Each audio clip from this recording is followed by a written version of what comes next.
दोस्तों, समुद्र मंथन का कहानी तो आप सभी ने सुना होगा कि यह एक देवता और असुर के बीच एक स्ट्रगल था। तो ये कहानी क्या सिंबलाइज करता है, इस कहानी का साइंटिफिक मतलब क्या है? अगर मैं आपसे एक क्वेश्चन पूछूं कि आप अपने माइंड को लोकेट करें अपने शरीर में, तो आप कहाँ लोकेट करेंगे? कई लोग बताएंगे कि ये मेरा माइंड है। ये माइंड नहीं, ये ब्रेन है। तो माइंड शरीर में कहाँ पर है? शरीर में माइंड हर जगह है। शरीर का प्रत्येक सेल मेमोरी होल्ड करता है, इम्प्रेशन होल्ड करता है। और ये जो इम्प्रेशन है ये काफी फ्लूइड नेचर का होता है। यानी माइंड जो है एक फ्लूइड नेचर का होता है, इसीलिए इसको कॉस्मिक समुद्र से कंपेयर किया गया है। क्योंकि माइंड जो है वो फ्लूइड नेचर का है, इसीलिए यह फ्रेजाइल है। और यह फ्रेजाइल है इसीलिए यह अनस्टेबल है। ज्यादातर लोगों के लाइफ में उनका जो माइंड है वो काफी अनस्टेबल होता है। कई सारे मेंटल एलिमेंट जो सोशली एक्सेप्टेड है उस पे तो लोग ध्यान भी नहीं देते हैं, लेकिन जब यह सेवियर हो जाता है, जब उनका लाइफ इसके कारण बहुत सारे डिजास्टर से गुजरता है, तब वो देखते हैं कि हमें मेंटल एलिमेंट है। देखिए, समुद्र मंथन का मतलब है कि हम अपने माइंड को चर्न कर रहे हैं, हम अपने माइंड को प्रोफाउंडली ध्यान दे रहे हैं कि उसमें क्या निगेटिव चीज है, क्या पॉजिटिव चीज है।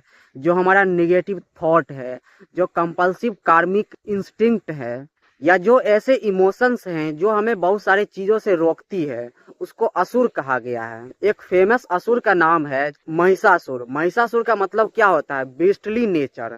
हम जो है वो इवोल्यूशन से गुजरे हैं। सभी जीव जंतु के इवोल्यूशन से आज हम इतने एडवांस जीव बने हैं, जिसको ह्यूमन क्रिएचर कहते हैं। तो हमारे अंदर जो है सो सभी जीवों का इम्प्रेशंस है, सभी जीवों का कार्मिक स्ट्रक्चर है, मेमोरीज है।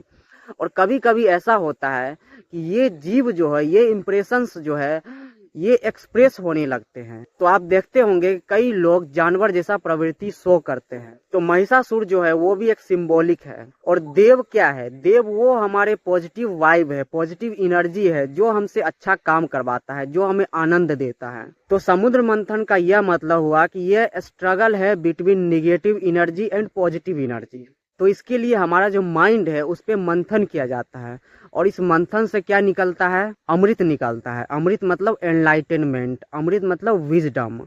और विजडम या एनलाइटनमेंट वो चीज है जो हमारे निगेटिविटी को खत्म करता है, जो हमारे अंदर असुर है, जो हमारे अंदर राक्षस है, उसको मिटाता है। इसीलिए यह सिंबलाइज किया जाता है कि समुद्र मंथन से जो पॉइजन निकला उसको शिवा ने ग्रैस्प कर लिया, उसको पी लिया। इसका क्या मतलब है? इसका मतलब यह है कि शिवा मतलब जो अल्टीमेट सोर्स है, जो नथिंगनेस है, जब उसके टच में कोई आता है, जब उसको कोई परसीव करता है, तो जो भी निगेटिव विचार है, जो भी निगेटिव कार्मिक इंस्टिंक्ट है, जो भी निगेटिविटी है, वो अपने आप खत्म होने लगता है। और हम सब समुद्र मंथन कैसे करें? समुद्र मंथन करने का मतलब है ध्यान करना। जो आपके अंदर जो कंपल्सिव इंस्टिंक्ट है, जो कंपल्सिव डिजायर हैं या थॉट्स हैं, उस पे ध्यान दीजिए। जब आप अपने माइंड पे ध्यान देंगे तो आप देखेंगे कि जो भी आपका थॉट्स है, इमोशन है, वो काफी फ्लूइड नेचर का है। इसीलिए इसको वाटर से कंपेयर किया गया है। और जब आप इस पे ध्यान देंगे तब आपको समझ में आएगा कि इसको दूर भी किया जा सकता है। अगर आप ध्यान देंगे, आप कॉन्शियस होंगे। सबसे मेन चीज है कि कॉन्शियस होना।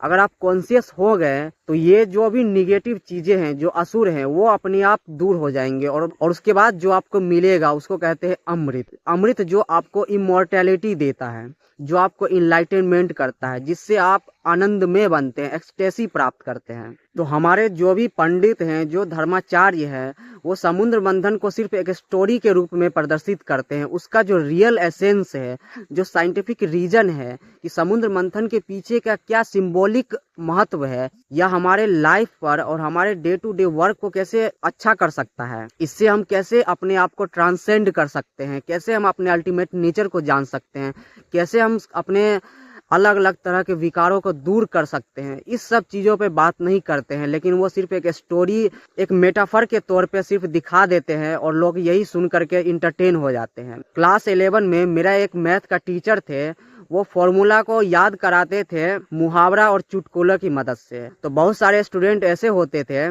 जो मुहावरा और चुटकुला तो याद हो जाता था उनको, लेकिन फॉर्मूला भूल जाते थे। तो महाकाव्य और स्टोरीज जो हमारे हिंदू स्क्रिप्चर्स में है, उसको एज इट इज लोग बताते हैं कि स्टोरी के तौर पे। तो लोगों को स्टोरी तो याद रहता है, लेकिन उसके पीछे का जो रियल एसेंस है वो लोगों को नहीं पता होता है। तो इस वीडियो बनाने का मेरा पर्पस यही था कि आप समुद्र मंथन करें, आप अपने समुद्र का मंथन करें। आपका समुद्र क्या है? आपका माइंड है, उसका मंथन करें, उससे पॉजिटिविटी निकलेगा। उससे आप देखेंगे कि आपका जो निगेटिव विकार है वो एक फ्लूइड की तरह है। Negative thoughts, emotions, compulsive desire, compulsive karmic instincts, ये सब फ्लूइड की तरह है।